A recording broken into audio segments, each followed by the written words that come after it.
Good evening, everyone. Assalamu alaikum. Welcome to the BSTA Annual Scientific Conference. My title of the presentation is Some Dark Paths Will Lead You to the Brightest Places. I'm Dr. Farzana Sultana, working as a consultant cardiologist in ICVD. My case, a 45 years old gentleman, he has been referred to us with effort angina class 3 with preceding by a history of MI inferior 1 year back. Since then, she was suffering from effort angina class 3. During that index hospitalization, he underwent coronary angiography, and during that time, he was diagnosed as a case of double vessel coronary artery disease. But due to his financial constraint during that time, it was not possible for him to undergo the intervention. If we see here her cardiac risk factor, the patient was only dyslipidemic and with family history, a positive family history, but he was non-diabetic and normotensive and non-smoker. All her basic investigations were within normal limit, but her ECG revealed there was evidence of old MI inferior. That is, there was a Q wave in lead 2, 3, and AVF, and echocardiography revealed the patient had mild LV systolic dysfunction. That is, LVEF was 48%, and he had no renal dysfunction. This coronary angiography was done 1 year back from the day of our examination. Here we can see there is a critical lesion in dominant LCX around 90 to 99%, and his LAD was type 3 vessel. It was disease-free, and RCA was non-dominant, and it was also disease-free. So this was the angiographic report. Now, on the basis of this angiographic report, it was in our mind that don't be a prisoner to the something you can't change.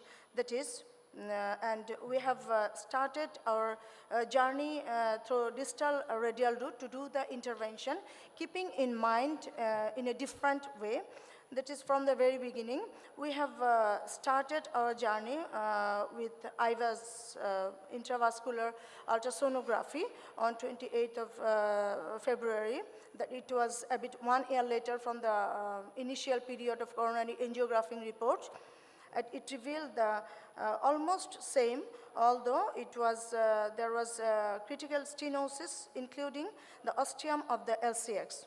And at that time, we have the very beginning, we have done the intravascular ultrasonography, which revealed that if we, in the left panel, there is IVAS run through, but in the middle of the panel, we are seeing that LCS, the most critical portion of the LCX, it is showing there is fibrotic lesion in 6 to 9 o'clock position, and the minimal lumen area is 2.2, vessel area was 9.4, and the plaque burden was 75%. But on the right panel, the LCX ostium, it revealed that the minimal lumen area is 3.8 and vessel area was 12.92, and our plaque burden was 69%. And in this 3 to 3 o'clock position, our plaque was a bit mixed type, that is, some was fibrotic and there was some initial calcified. So this was our pre-procedure IVAS guided measurement. We have measured the distal landing zone and also the proximal landing zone. And we have started our procedure. Initially, we have pre-dilated with quick engagement of the guide catheter, EV extra backup, and wearing the LCX very rapidly with floppy wire Renato it was, and pre-dilatation was done with 2.5 millimeter, 2.5 into 20 compliant balloon, and after balloon dilatation with 2.5, this was the scenario.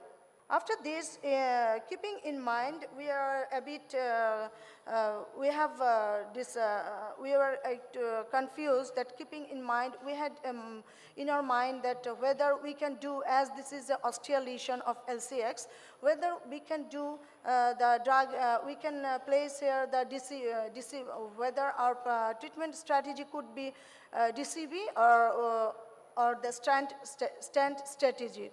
So after that, after seeing this result of balloon dilatation, we have, keeping in mind to do the DCB, we have pre-dilated the lesion, including the ostium, with NC balloon. It was 3 into 12 millimeter. But after this, if we see in the right panel that the result was not a bit satisfactory to see the DCB, to do the DCB, because the recoiling was, looks that the recoiling was less than, more than 50%. So what can we do now?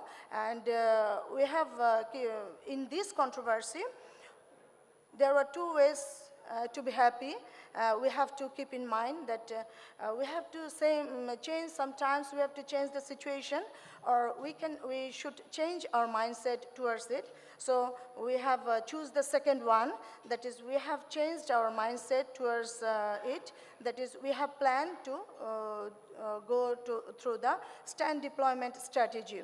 And here we have done the stand deployment successfully with drug-eluting stand. It was 3 and 24 millimeter, and this was our, after stand deployment, sequentially we have post-dilated initially distal portion, and after that proximal portion, we have post-dilatation done, and this, after post-dilatation, intravascular ultrasound was done also, and it showed this result. That is, our minimal stent area was approximately, it was 9.24, and in the mid portion and in the distal portion here. And according to the result, we have achieved more than regarding the more than 70% of our achievement. So this is the final result, and it was an excellent result without having any carina shift and without any plug shift towards the LAD, and our procedure was completely successfully completed.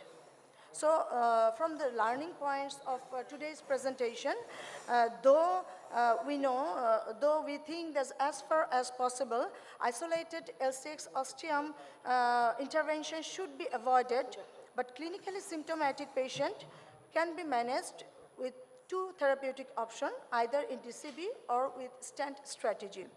The meticulous stent implantation should be done, and so that not to cross more than 1 millimeter in LM when we have to touch the ostium, so that we can avoid to hurt the LM, and post-dilatation should also be done meticulously and very carefully. Dear audience, from this point of view, we have to keep in mind that we don't grow when things are very easy, but we grow when we face the challenges. And only when we are brave and our expertise is enough to explore the darkness, and we will discover the infinity power of our light.